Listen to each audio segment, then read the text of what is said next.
Alright, so good morning all of you. So आज हम यहाँ पर एक परीक्षा पे चर्चा एग्जाम्स पे डिस्कशन इस प्रोग्राम में अपने YouTube चैनल और ऑफलाइन क्लास में यहाँ पे हाजिर है। और स्पेशली अभी मेरे साथ यहाँ पे 10th 12th के बोर्ड स्टूडेंट्स बैठे हैं। तो जैसा आप सभी स्टूडेंट्स के एग्जाम्स आने वाले हैं और एग्जाम्स से पहले जस्ट पहले हम ये परीक्षा पे चर्चा कार्यक्रम कर रहे हैं।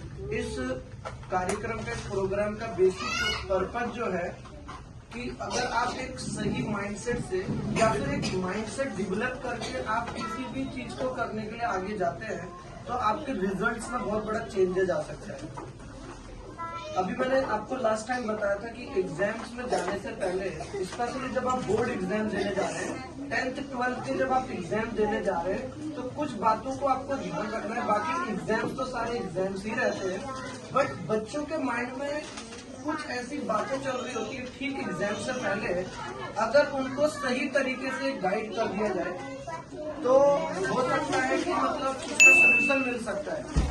अगर सही टाइम पर आपको एक सही राइट गाइडलाइंस मिल जाए, एक राइट डायरेक्शन मिल जाए तो शायद आपके कमिंग एग्जाम्स में अच्छे परफॉर्मेंस आप लोग कर सकते हैं। अब वो राइट डायरेक्शन क्या होती है?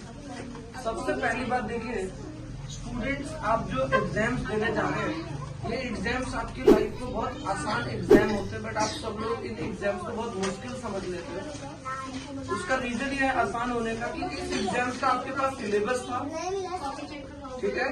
इस एग्जाम को आपने करने के लिए उस सिलेबस को सीखा है, उस एग्जाम्स को आपने प्रिपरेशन किया है, बहुत सारे आपने ऐसे एग्जाम्स दिए हैं और आप फर्स्ट टाइम एग्जाम देने नहीं जा रहे हैं। आपको सब कुछ पता है कि एग्जाम का पैटर्न क्या है, क्वेश्चन पेपर कैसा आने वाला है, कितने नंबर ऑफ क्वेश्चंस आने हैं, कौन कौन से सेक्शंस में आने वाले हैं, कौन से चैप्टर्स का कितना वेटेज है, ठीक है, ऑब्जेक्टिव कितना आना है, केस स्टडी कितना आना है, थ्योरेटिकल कितना आना है, वर्ड लिमिट क्या है, यानी सब कुछ आपके पास पहले से पता है।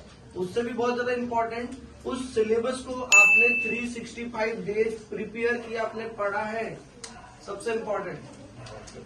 तो बट उसके बाद भी जाके बहुत सारे स्टूडेंट ठीक एग्जाम से पहले प्रेशर क्रिएट करते हैं, टेंशन क्रिएट करते हैं, एग्जाम्स आने वाले हैं। तो मैं आप सबको बोलना चाहूंगा टेंशन लेना जरूरी है, बट उस टेंशन में बच्चे क्या करते हैं, पढ़ते नहीं है। ये सोचते रहते हैं नेगेटिव कि मैं फेल हो जाऊंगा या मैं कैसे क्वेश्चन पेपर अटेम्प्ट करूंगा, कैसे अच्छे मार्क्स लाऊंगा, मेरा दोस्त अच्छे मार्क्स से निकल जाएगा, मैं रह जाऊंगा।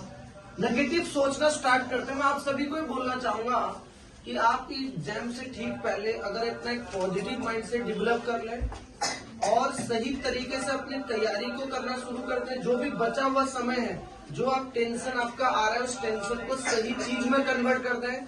फॉर एग्जाम्पल, अगर आपको ये टेंशन हो रहा है कि मैं किसी सब्जेक्ट में अच्छा परफॉर्म नहीं कर पाऊंगा, मेरी तैयारी अच्छी नहीं है, तो आपको उस सब्जेक्ट की तैयारी करना शुरू कर देना चाहिए, बशर्ते उस सब्जेक्ट के बारे में नेगेटिव सोचने के बजाय। उससे भी ज्यादा इम्पोर्टेंट मैंने देखा है स्टूडेंट्स को कि स्टूडेंट्स जब एग्जाम देने जा रहे होते हैं उनको सब कुछ पता होता है एक्सेप्ट एग्जाम पैटर्न। अपने एग्जाम पैटर्न को बहुत अच्छी तरीके से नो योर एग्जाम पैटर्न। देखिए, अगर बहुत सारे बच्चों को मैंने देखा है उनको एग्जाम में फर्स्ट टाइम जाके पता चलता है कि असर्शन रीजनिंग नाम का भी कोई क्वेश्चन आता है, case study value based question के नाम का भी कोई क्वेश्चन पेपर में आता है। तो ये बहुत गलत बात है। आपको पूरा एग्जाम पैटर्न, पूरा क्वेश्चन पेपर आपको अच्छी तरीके से पता होना चाहिए। आपको सबसे इम्पोर्टेंट टाइम लिमिट का पता होना चाहिए, क्योंकि हमारे पास टाइम, वहाँ पे टाइम मैनेजमेंट बहुत ज्यादा इम्पोर्टेंट है एग्जाम्स में आपको अच्छे स्कोर करने के लिए।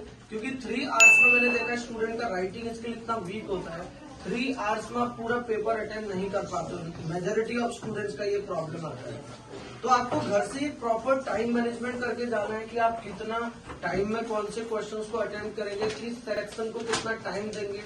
उससे भी बहुत ज्यादा इम्पोर्टेंट मैंने देखा है, आप लोग जितना क्वेश्चन पेपर अटेम्प्ट करके आते हैं ना, आपकी जो आंसर शीट्स होती हैं उसमें आपकी जो वे ऑफ राइटिंग होता है, आपकी हेड राइटिंग है, आपका मार्जिन है, आपकी स्पेलिंग मिस्टेक्स हैं, आपकी ग्रामेटिकल मिस्टेक्स हैं, ये बहुत बड़ा रोल प्ले करती है। क्योंकि ये आंसर शीट केवल आंसर शीट नहीं है, यही आपका रिजल्ट बनाती है।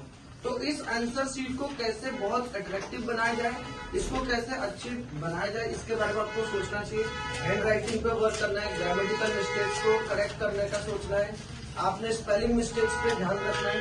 ऑलराइट, और उससे भी बहुत ज्यादा इम्पोर्टेंट कि कुछ स्टूडेंट्स पे एग्जाम, मतलब जो आप पहले दिन से बोलते आ रहे थे कल पढ़ूंगा एग्जाम्स आएंगे तब पढ़ूंगा, बट मैंने देखा है कई स्टूडेंट एग्जाम के एक दिन पहले भी ये बोलते हैं कल पढ़ लूंगा सुबह उठ के जल्दी। तो ये कल पढ़ूंगा को दिमाग से निकाल के अभी से आज ही से पढ़ना शुरू कर दें। बहुत ज्यादा आपका सिलेबस होता नहीं है, बहुत ज्यादा कोई दिक्कत वाली बात होती नहीं है। अगर आप सही तरीके से देख लो तो इजीली अच्छे स्कोर से आप पास कर सकते हैं। और ये 10th 12th का स्पेशली रिजल्ट आपका लाइफ का यू टर्न होता है। यहाँ से आपकी लाइफ की दिशा तय होती है कि आप कहाँ पहुंचने वाले हैं। 10th क्लास अच्छा, अगर आपका स्कोर अच्छा रहेगा तो आपको 11th में क्या स्ट्रीम मिलनी है, कॉमर्स लेना है, साइंस लेना है, ये सब यहीं से ड्रीम बनेगा।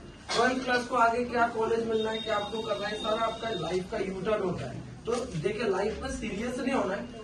कई आपको पेरेंट्स या टीचर्स बोलते हैं सीरियस रहो, एग्जाम्स आ रहे हैं। देखो एग्जाम्स आ रहे हैं, सीरियस नहीं रहना है, बट बी सिंसियर, थोड़ा सा समझना है, अंडरस्टेबल बनना है। और उससे भी मोस्ट इम्पोर्टेंट एक बात बताऊंगा कि एक आपने कहावत सुनी है, मन के हारे हार है, मन के जीते जीत। यानी मन में आपने देखिए, आप लोग कई बार खुद पे बिलीव नहीं रखते, दूसरे पे बिलीव रखते हैं। आप अपने बाजू वाले स्टूडेंट पे बिलीव रखते हैं पास हो जाएगा, कोई क्वेश्चन आपको नहीं आता, आप उसके दूसरे से क्यों पूछते हैं? क्योंकि आपको बिलीव है कि यार उसको आता होगा, मुझे नहीं आता है।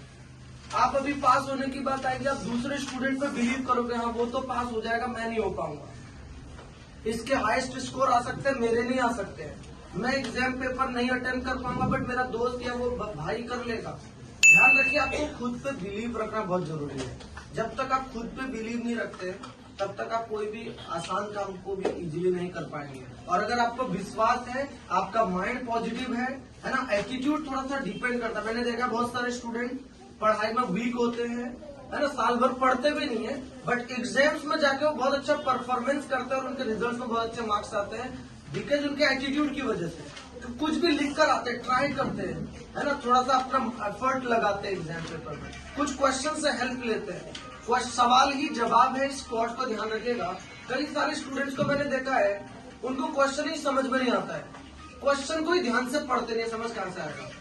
तो अगर आप क्वेश्चन को ध्यान से पढ़ते हैं, थोड़ा सा अपना माइंड यूज करते हो, तो शायद आप बहुत अच्छा स्कोर कर सकते हैं। ऑलराइट, तो आपको अपना एटीट्यूड भी बदलना है। एटीट्यूड इस तरह का बनाना है कि कई बार स्टूडेंट कहता है सर ये क्वेश्चन सिलेबस के बाहर से आया था। कई बार स्टूडेंट बोलते हैं कि ये क्वेश्चन तो आउट ऑफ सिलेबस है। मैं कहता हूं आपको एटीट्यूड ऐसा डेवलप करना है, एक साल भर एक सब्जेक्ट को पढ़ने के बाद, कि अगर उसमें एक आध क्वेश्चन कोई पाकिस्तान के सिलेबस से भी आ जाए ना, तो मैं उसे भी अटेम्प्ट करके आऊंगा। और अपने अंदर आपने एक ऐसा पॉजिटिव माइंडसेट बनाना है कि ये व्हाइट पेपर पे ब्लैक कलर से लिखा हुआ क्वेश्चन, क्या बोल रहा हूँ, व्हाइट पेपर पे ब्लैक कलर से लिखा हुआ क्वेश्चन मुझे अपनी लाइफ में आगे बढ़ने से नहीं रोक सकता, मुझे इस क्लास में अच्छे मार्क्स लाने से नहीं रोक सकता। देखो एटीट्यूड बहुत यहाँ पे मेजर इंपॉर्टेंट रोल प्ले करता है। कई लोग क्वेश्चन पेपर हाथ में आते ही होपलेस हो जाते हैं। आपने होपलेस होने के बजाय क्वेश्चन पेपर को ध्यान से पढ़ना चाहिए, क्वेश्चंस को गौर करना चाहिए, देखना चाहिए, उससे रिलेटेड कुछ चैप्टर से मुझे क्या आता है उसे अटेम्प्ट करने का कोशिश करना चाहिए। और सबसे बड़ी बात मैं आपको बोलूंगा, 3 आवर्स में आपने इस 3 आवर्स को एज ए रेस की तरह खेलना है कि मेरे को 3 आवर्स रेस लगानी है और मुझे स्टार्टिंग पॉइंट से एंड पॉइंट तक पहुंचना है। तो आपका टारगेट होना चाहिए 3 आवर्स में मैं अपना मैक्सिमम जो कर सकता हूँ, पूरे साल भर की नॉलेज, पूरे पिछले सालों का जो एक्सपीरियंस, वो सब उस क्वेश्चन पेपर, उस आंसर शीट में आपने लिखना है। तो आपका डेफिनेटली आने वाले एग्जाम्स में बहुत बेहतर आपका रिजल्ट होगा। तो सबसे ज्यादा इम्पोर्टेंट यहाँ पर रोल प्ले करता है एग्जाम्स के ठीक जस्ट पहले। आप अभी 3 days 4 days 1 week 1 night before आप क्या कर रहे हैं। आप चाहे तो इन 3 डेज इन 1 डेज इन 1 वीक को वेस्ट भी कर सकते हैं, नेगेटिव सोचने में वेस्ट कर सकते हैं, अपने को डिमोटिवेट करने में वेस्ट कर सकते हैं, एक नेगेटिव एटीट्यूड अपना डेवलप करने में लगा सकते हैं, और यहीं आप इसको पूरा डायरेक्शन चेंज भी कर सकते हैं। अभी भी मतलब मैं कहता हूं कि जब जागो तभी सवेरा। एक दिन, 1 मिनट, 1 घंटा, है ना, 1 हफ्ता बहुत ज्यादा इंपॉर्टेंट रोल प्ले करता है और आपकी रिजल्ट्स के लिए बहुत ज्यादा आपको बहुत ज्यादा आपको हेल्प कर सकता है।